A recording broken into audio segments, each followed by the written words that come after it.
સ્વામી નાના મોટા પ્રોગ્રામ કર્યા જ કરે. બહારથી સ્વામી સેવા લાવી અને અહીંયા બાળકોને અવારનવાર જમાડવા, કાંઈ ને કાંઈ માધ્યમથી પ્રોત્સાહિત કરવા. કારણ કે હું તો સ્વામી સાથે ખૂબ આવતો જતો, એટલે મને ખ્યાલ છે. સ્વામી સુંદર મજાના આયોજન કરે અને સ્વામી આવી સુંદર મજાની સ્કૂલ ચલાવે છે. તો બાળકો તો તમારા ભણે છે ને. ગામમાં સારી સંસ્થા હશે, સંતો તો આવે ને જાય. હમણાં મૂળી મહંત સ્વામી કીધું ને, અમારી તો ગમે ત્યારે બદલી થાય. પણ ગામની અંદર આવી સુંદર મજાની સારી સ્કૂલ હશે ને, તો વર્ષો સુધી તમારા બાળકોને શિક્ષણની સંસ્થા મળતી રહેશે. તો આજે સંતોમાં કેટલી તાકાત હોય. આપણે એક નાનકડો દાખલો દઈ અને વાણીને વિરામ આપીએ કે સંતમાં કેટલી તાકાત હોય. સંત શું ન કરી શકે. અમારા મોટા સંતો કહેતા, ભગવાન છે ને ભાગમાં હોય એટલું જ આપે. ભાગથી વધારે ભગવાન કોઈને દેતાય નથી, અને ભાગથી વધારે આપે તો દુનિયામાં કોઈ દુઃખી ન રહે. એટલે ભગવાન ભાગમાં એટલું જ આપે. જ્યારે સંત છે ને એ ઝૂંટવીને આપે. આવી તાકાત સાધુમાં છે, ભગવા કપડામાં. ભાગમાં ન હોય તો ઝૂંટવીને આપે. ગુણાતીતાનંદ સ્વામી ગઢડાથી જુનાગઢ મંદિરના મહંત પદે હતા અને જુનાગઢ જતા હતા. અને આવો શિયાળાનો સમય અને સ્વામીને વહેલી સવારે ચાલીને જતા હતા અને સ્વામીને ઠંડી ચડી ગઈ. એટલે સ્વામી ધ્રુજવા માંડ્યા, નીચે બેસી ગયા. સાથે 2-4-5 ભક્તો હતા. એને વિચાર કર્યો કે સ્વામીને ઠંડી ચડી છે એટલે બીજો કોઈ ઉપાય નથી, પણ થોડું તાપણું કરી, લાકડા ભેગા કરી અને તાપ કરીએ. જો સ્વામીને તપાડીએ ને તો સ્વામીને સુસ્તી ઉડી જાય, ઠંડી ઉડી જાય. એટલે હરિભક્તોએ વિચાર કર્યો થોડા લાકડા ભેગા કરી આમથી આમ નજર કરતા એ જુનાગઢના પાદરમાં. તો એક દીકરી ને દીકરો નાની ઉંમરના નાની લાકડાની ભારી લઈ માથે અને આમ નીકળ્યા. એ હરિભક્તોએ જોયું એટલે કીધું કે ભાઈ આ લાકડા ક્યાં લઈ જાઓ છો? કે વેચવા લઈ જાય, અમે તો કઠિયારા છીએ. તો કે અમારે તમારા લાકડા જોઈએ છે. તો કે તમને આપી દઈએ. તો કે ચાલો અમારા ગુરુ બેઠા ને ત્યાં લાકડા નાખી જાઓ. એટલે પેલા દીકરી અને દીકરો જ્યાં ગુણાતીતાનંદ સ્વામી બેઠેલા ત્યાં આવી અને લાકડાની ભારી નીચે મૂકી. એટલે હરિભક્તોને ઉતાવળ કે સ્વામીને પેલા તાપણું કરી દે, સ્વામીને સુસ્તી ઉડી જાય. એટલે હરિભક્તોએ લાકડા સળગાવ્યા, તાપ કર્યો. ગુણાતીતાનંદ સ્વામીને થોડા લાકડા તાપ્યા, સુસ્તી ઉડી. કે સ્વામી આમ નજર કરી તો દીકરીને દીકરો ઉભેલા. એટલે સ્વામીએ હરિભક્તોને કીધું કે આ દીકરીને દીકરો ઊભા છે ને એનું મહેનતાણું આપી દો લાકડાનું, એટલે એમને જવે તો બિચારા જઈ શકે. અને આ શબ્દ જ્યારે દીકરીએ સાંભળ્યા, સંસ્કારી ઘરની દીકરી, ભલે કઠિયારીની દીકરી, ભક્ત બીજે પલટે નહીં જાય જુગાનંદ, ઊંચ નીચે ઘરે અવતરે પણ આખા સંતના સંત. દીકરીને મનમાં એમ વિચાર થયો કે જીવનમાં લાકડા તો આખી જિંદગી આપણે કાપ્યા છે ને કાપવાના છે, પણ પહેલી વાર આ પ્રસંગ એવો બન્યો કે સાધુ માટે લાકડા ઉપયોગ થતા હોય ને એવા પહેલી વાર. એટલે એનો ભાઈ સાથે હતો ને, એનું બાવલો નામ. એટલે દીકરીએ બાવલાને કીધું, ભાઈ આપણે છે ને પૈસા નથી લેવા, પૈસા આપે ને તો ના પાડજે. આપણે પહેલી વાર આપણને આ સંતના માટે લાકડા આપણા ઉપયોગમાં થયા. એટલે હરિભક્તે આગ્રહ કર્યો ને, પેલી દીકરીનો દીકરો કહે ના પૈસા નથી લેવા. બહુ આગ્રહ કર્યો ને તો કે સ્વામીને કહેજો આશીર્વાદ આપે, બાપુને કહેજો આશીર્વાદ આપે. અને ગુણાતીતાનંદ સ્વામીને કાને શબ્દ અથડાયા. સ્વામીને એમ થયું આટલી ગરીબ પરિસ્થિતિ, મજૂરી કરે છતાંય આનામાં આટલા બધા સંસ્કાર. અને સ્વામીના મોઢામાંથી શબ્દ નીકળી ગયા કે જાઓ લાકડાનો ભારો તમારા માથેથી આજ ગયો. અને ભક્તો ઘટના એવી બની કે દીકરીને દીકરો ભાઈ જુનાગઢમાં પ્રવેશ કર્યો. આ બાજુ નવાબ ગાડી બગી લઈ અને નવાબ હાલ્યા આવે. આ કોઈ વાર્તા નથી, સત્ય ઘટના છે, બનેલી ઘટના. એ નવાબ આમથી આવતો એ દીકરીને દીકરાને જોયા કે નવાબની નજર પડી. દીકરી થોડી દેખાવડી, રૂપાળી. એટલે નવાબના મનમાં વિચાર થયો કે આ દીકરી કોની છે ખબર નથી, પણ ખરેખર દીકરી એવી છે કે રાજમાં શોભે ને એવું રૂપ છે. અને નજીક બોલાવી અને દીકરીને દીકરાને પૂછ્યું, બેટા ક્યાં રહો છો? કે બાપુ જુનાગઢ રહીએ છીએ. શું કામ કરો છો? બાપુ લાકડા કાપવાનું કામ કરીએ છીએ, કઠિયારા છીએ. તો કે તારા બાપુજીને સાંજે કચેરી મોકલજે. ઓલી દીકરી કહે છે કે મારા મા બાપ નથી, નાનપણમાં મા બાપ મરી ગયા, અમે તો મામાના ઘરે રહી અને લાકડા કાપીને ગુજરાન ચલાવીએ છીએ. નવાબે કીધું તારા મામાને કચેરીમાં મોકલજે. અને સાંજે જ્યારે આ દીકરીને દીકરાએ મામાને વાત કરી એટલે મામા કચેરીમાં ગયા. હવે નાનો માણસ એને કોણ સંભાળે? લોકોએ રોતા. એના મામાએ કીધું મને નવાબ સાહેબે બોલાવ્યો છે. એ નવાબ સાહેબને કહેવામાં આવ્યું પેલો કઠિયારો આવ્યો છે. એટલે નવાબ સાહેબે માન સાથે મેં બોલાવ્યો, બાજુમાં બેસાડ્યો અને નવાબે વાત કરી કે આ લાકડા કાપે એ દીકરી તારી ભાણેજ છે કે? હા. તો કે મારી ઈચ્છા એવી છે કે તારા ભાણેજના સંબંધ મારા દીકરા સાથે કરવો છે. પેલો કઠિયારો કે અમે તો બાપુ, અમે તો ગરીબ માણસો, અમે તો નાના માણસો, આપણી સાથે અમે થોડા ઊભા રહી શકીએ. નવાબ કહે છે કે એની ચિંતા કરમાં, એ તારી ક્યાં જવાનું? મારી ઈચ્છા છે, બોલ તારી શું ઈચ્છા છે? પેલો કઠિયારો કહે છે કે મારી ભાણેજને રાજપાટ મળતું હોય તો હું તો બાપુ રાજી હોય, પણ અમે નાના માણસો, અમે તમારી સાથે ઊભા નહીં રહી શકીએ. નવાબ કે પણ મારી ઈચ્છા છે, બધી ચિંતા છોડી દે. અને એ નવાબના ત્યાં એ કઠિયારાની દીકરી એનો સંબંધ કરવામાં આવ્યો. દીકરી જ્યારે ઉંમરલાયક થઈ એના લગ્ન કરવામાં આવ્યા. એનો નાનો ભાઈ બાવલો સાથે, એટલે દીકરીને પરિવારમાં બીજું કોઈ હતું નહીં, એનો ભાઈ હતો. એટલે નવાબને ખબર હતી. નવાબે કીધું બાવલાને સાથે લઈ લે. અને દીકરી બાવલાને સાથે લઈ ગઈ.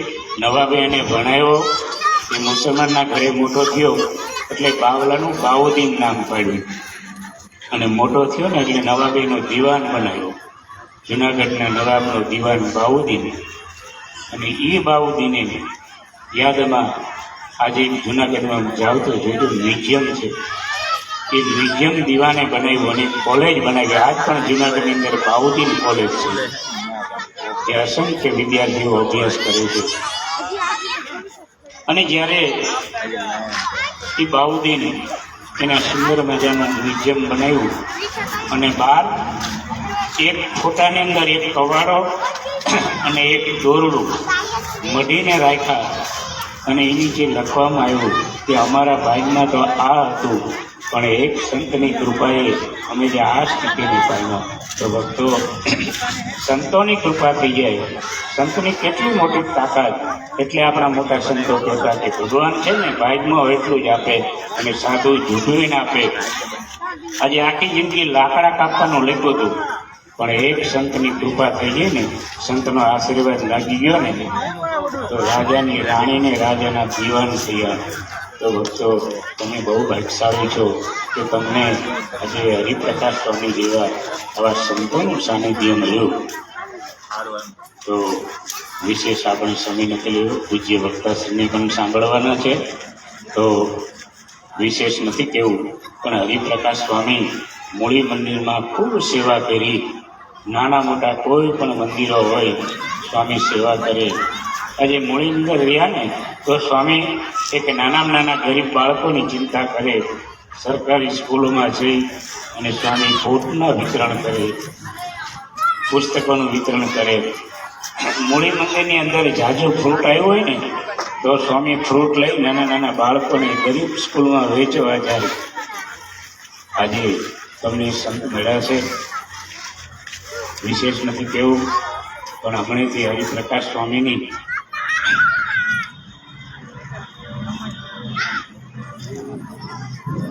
તબિયત બહુ નાજુક રહે છે. ભગવાન પ્રાર્થના કરજો કે ભગવાન એનું સ્વાસ્થ્ય સારું રાખે. આવા સંતોની સમજમાં ખૂબ જરૂર છે. અસ્તો જય સ્વામી.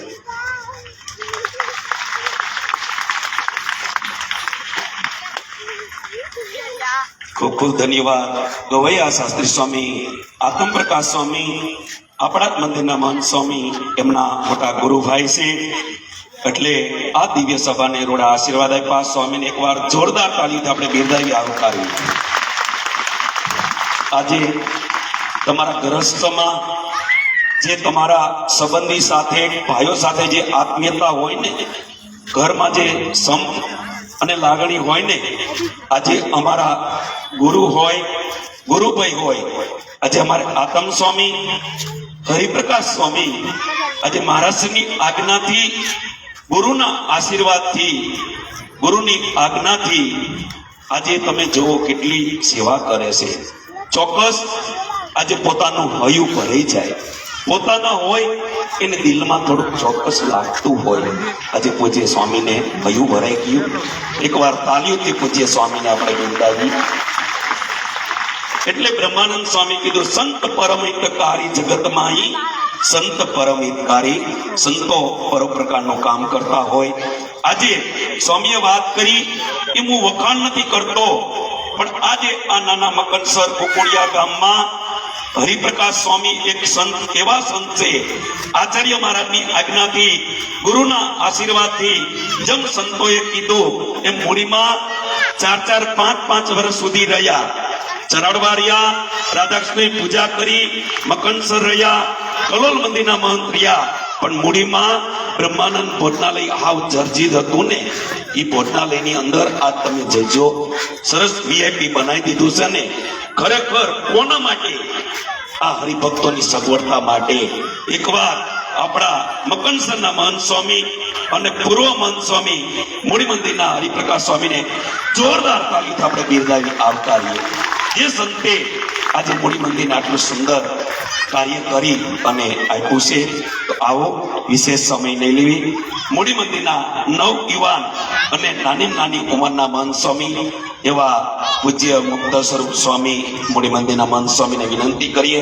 સ્વામીને ઈચ્છા થઈ પૂર્વ મહંત સ્વામી એવા શાસ્ત્રી સ્વામી હરિપ્રકાશ દાસજી સ્વામી મકનસર મંદિરના મહંત સ્વામીને મારે અત્રે અહીંયા એક પુષ્પમાળા અને સાલ ઓઢાડી એમનું સન્માન કરવું છે, અભિવાદન કરવું છે. તો આપણે તાલીઓ બંધ ન રાખતા ગવૈયા શાસ્ત્રી સ્વામી આતમ સ્વામી એમના મોટા ગુરુભાઈ સાથે રહેશે. અને અમારે અત્રે સંગીતમય સાથે સંગીત સુર આપજો. પૂજ્ય મૂડી મંદિરના મહંત સ્વામી આપણા મહંત સ્વામીનું રૂડું સ્વાગત કરી રહ્યા છે. પાડો છોકરાઓ, જોરદાર તાલીઓ.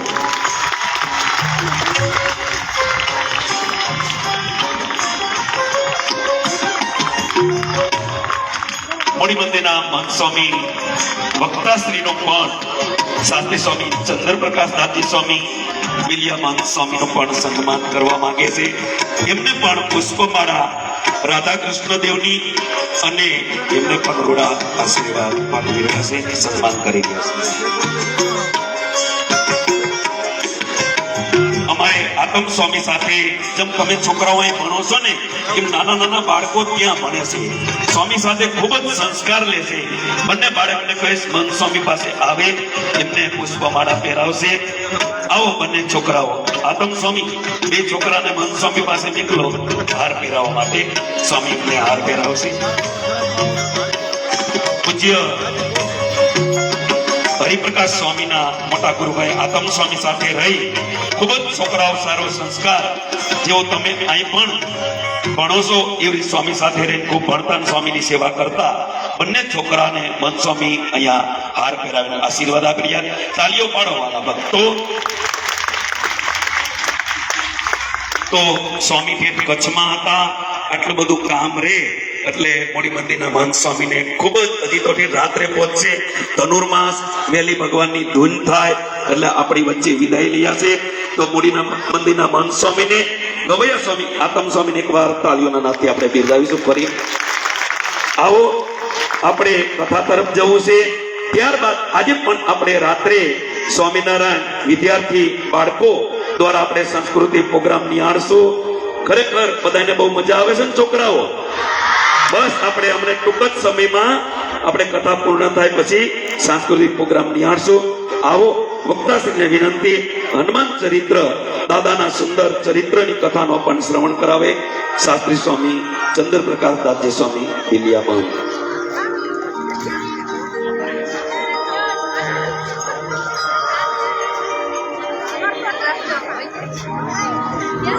मनोजवं मारुततुल्यवेगम्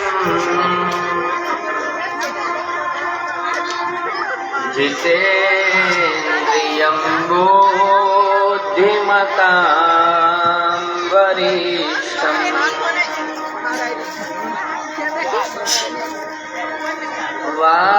वातात्मज सहजं वानरयोथमुख्यम्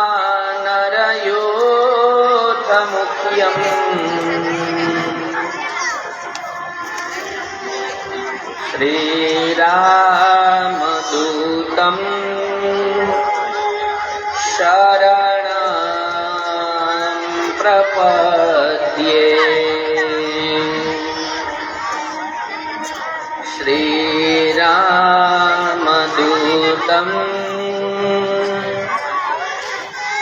शरणं प्रपद्ये।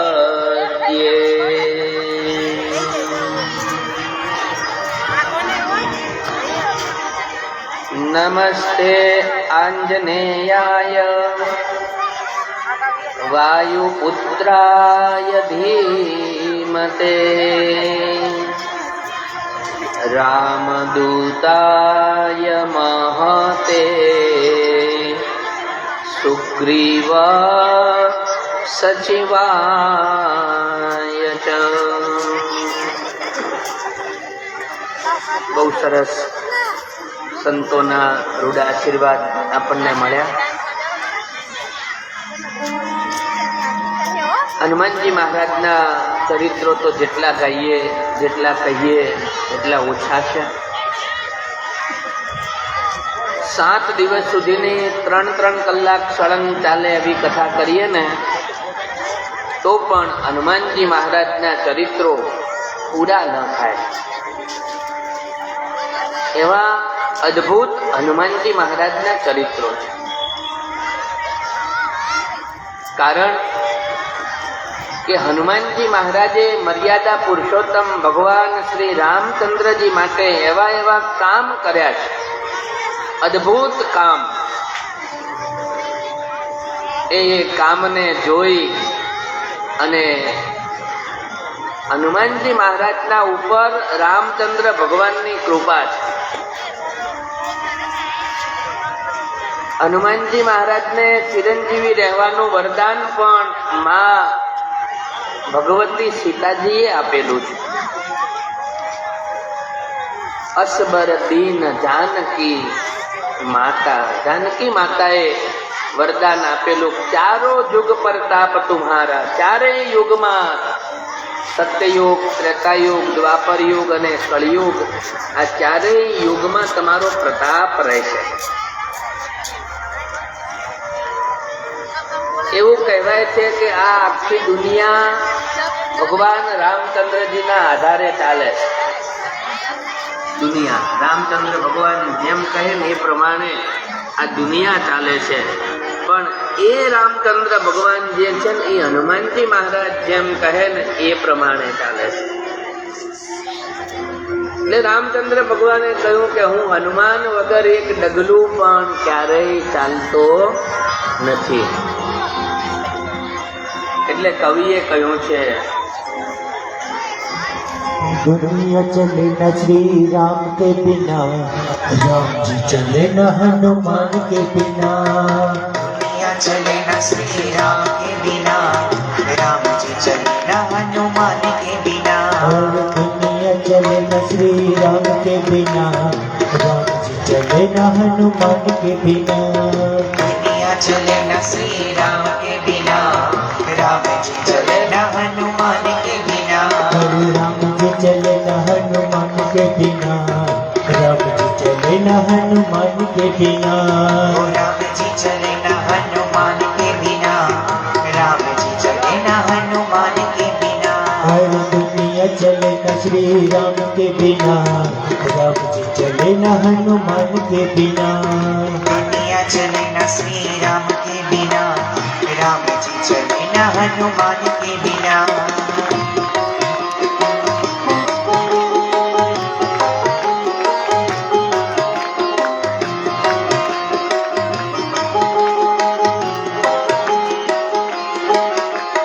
जब से रामायण पढ़ ली है, एक बात मैंने समझ ली है.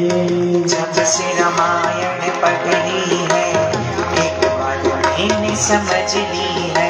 अरे जब से रामायण पढ़ ली है, एक बात मैंने समझ ली है. जब से रामायण पढ़ ली है, मेरे रावण मरे न श्री राम के बिना, लंका चले न हनुमान के बिना। रावण मरे न श्री राम के बिना, लंका चले न हनुमान के बिना। और दुनिया चले न श्री राम के बिना, राम जी चले न हनुमान के बिना। दुनिया चले न श्री राम के बिना, राम जी चले न हनुमान के बिना। जय हो।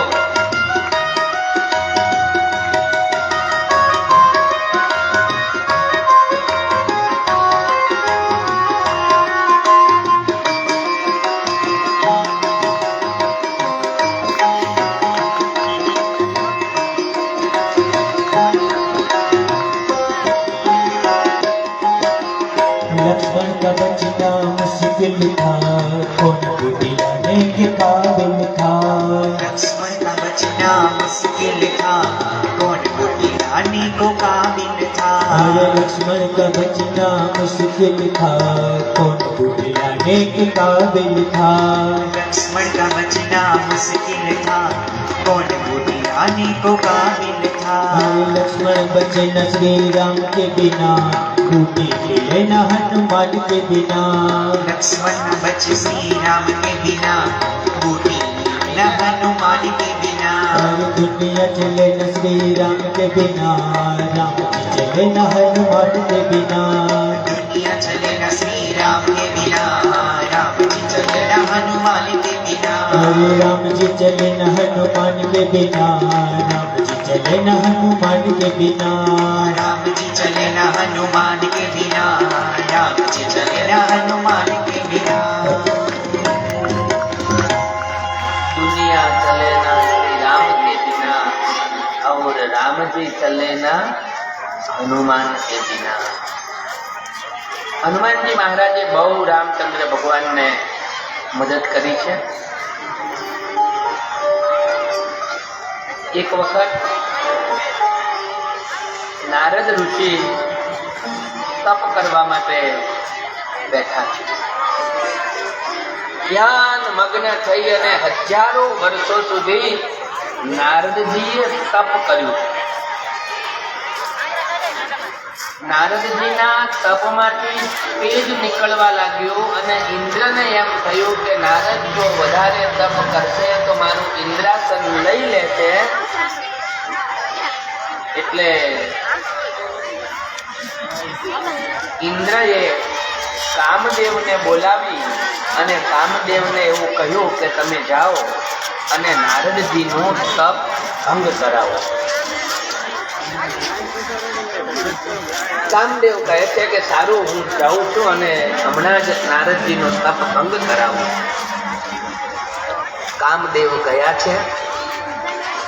નારદજીનું તપ ભંગ કરાવવા માટે એને બધા જ પ્રકારની કોશિશો કરી છે, બહુ મહેનત કરી, પણ નારદજી તપમાંથી ભંગ થયા નહીં.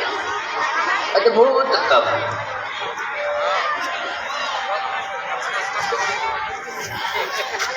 કામદેવને થયું કે હું ઇન્દ્ર પાસે એમનેમ જઈશ તો ઇન્દ્ર મને સજા કરશે. ગમે એમ કરી અને નારદને તપમાંથી ભંગ કરવા. બધી જ કોશિશો કરી પણ ન થયા. ત્યારે છેવટે એક સરસ મજાની પુષ્પની માળા બનાવી અને એ પુષ્પની માળા બનાવી અને જઈને કામદેવ નારદ પાસે ગયા અને નારદને એ પુષ્પની માળા પહેરાવી અને નારદને કહ્યું છે કે તમે તો કામ વિજેતા છો, કામ ઉપર તમે વિજય મેળવ્યો છે. જાઓ, આજે તમે, મેં શંકર ભગવાનની સમાધિ તોડી નાખી હતી, હું સાક્ષાત કામદેવ છું, પણ મેં તમારી સમાધિ ન તોડી શક્યો, હું તમને તપમાંથી ભંગ ન કરી શક્યો. ખરેખર તમે બહુ મહાન છો.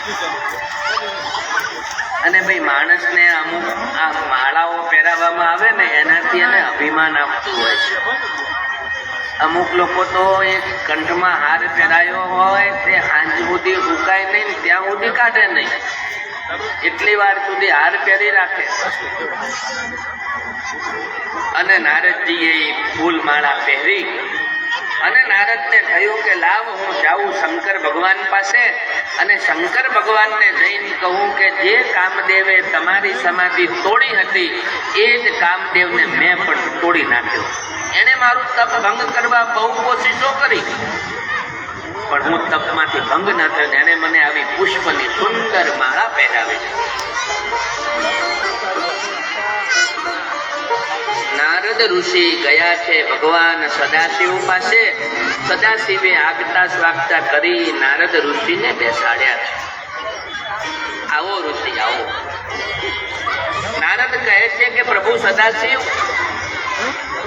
તમને ખબર છે હું હમણાં કેટલાય વર્ષોથી તપશ્ચર્યા કરતો હતો અને એટલું બધું મેં કઠણ તપ કર્યું. એ તપમાંથી ભંગ કરાવવા માટે મને સાક્ષાત કામદેવ આવ્યા હતા પણ એ કામદેવને મેં તોડી નાખ્યા. એ મને મારી સમાધિમાંથી મને ઊભા ના કરી શક્યો